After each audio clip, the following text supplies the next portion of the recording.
Vincent Calbeau, architecte belge, basé à Paris, appartient à une tendance aujourd'hui très représentative de l'architecture, on pourrait presque dire inévitable, voire fatale dans son développement, la tendance écologique.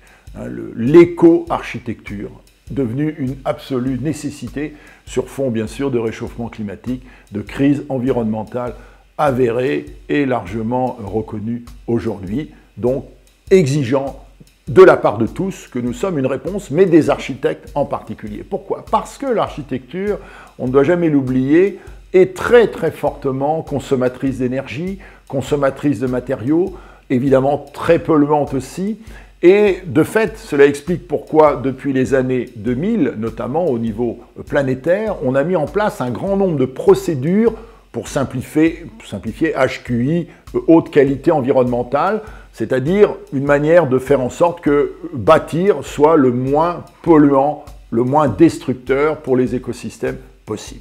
Vincent Calbeau est réellement, on pourrait dire, un enfant de cette période, qui est notre âge contemporain, donc soumis à une terrible crise écologique. Il est, en quelque sorte, on pourrait dire, l'héritier d'architectes comme Luc Schuiten, par exemple, qui avait réfléchi très fortement à la fin du XXe siècle, donc à ce que pourrait être une ville végétale, c'est-à-dire un univers urbain complètement végétalisé, qui devienne l'équivalent, au fond, d'un organisme vivant.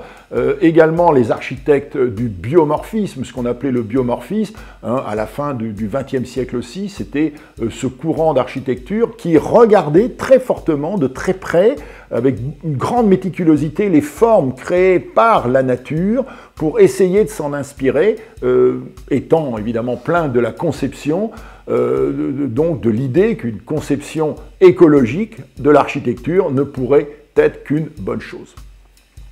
Alors, les réalisations de Vincent Calbeau sont extrêmement troublantes. Il est sûr que la première chose qui frappe quand on les regarde, c'est que ça ne ressemble pas à ce qu'on a pu voir jusqu'à présent. Pourquoi? Parce que ici, on pourrait dire, on inverse le processus de la fabrication. On ne part pas de l'idée de fabriquer un bâtiment, mais on partirait de l'idée qu'il faut, au fond, une création de nature, quelque chose qui soit comme un organisme vivant. Et donc, le bâtiment va venir se régler, en quelque sorte, sur ce qu'est le vivant à proprement parler, et c'est le son. Alors, ça se voit très fortement, par exemple, à Taïwan, dans la ville de Taipei, avec ce programme qui s'appelle l'Agora Garden, le jardin Agora, qui est un très curieux immeuble à double hélice, construit sur le modèle de l'ADN, par exemple. On a l'impression que c'est un immeuble qui tourne comme ça sur lui-même, alors même évidemment qu'il est immobile, dont l'idée est venue à l'architecte en regardant une feuille d'érable tomber, à Taipei même, tomber sur le sol, comme ceci, depuis l'arbre. Bon, cette idée de la rotation.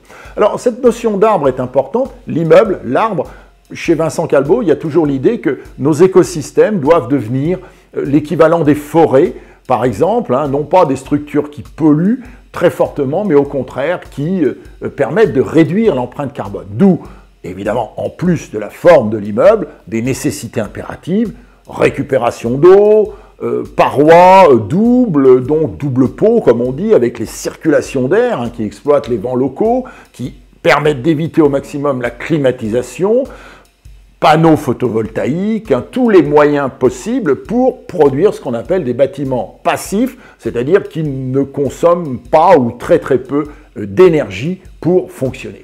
Alors, le travail de Vincent Calbeau, ça va plus loin, au-delà de la construction de bâtiments.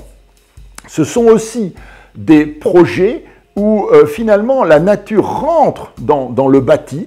C'est le cas avec ce très grand projet pour le Caire, donc en Égypte, donc qui s'appelle The Gate, la porte. Nous sommes devant un immense ensemble d'immeubles noyés de forêts. Les forêts rentrent à l'intérieur. Finalement, on est à la fois dans la forêt et dans l'immeuble, voilà, dans une sorte de continuum comme ça qui fait que la nature n'est pas distinguée du bâti.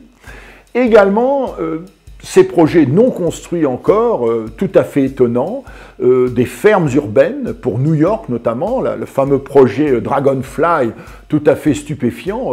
On a l'impression de voir d'immenses voiles comme ça, de plus de 200 mètres de haut, donc longer Manhattan, sur l'Hudson River, donc par exemple, et qui sont en réalité des fermes écologiques donc implantés dans la ville à proprement parler.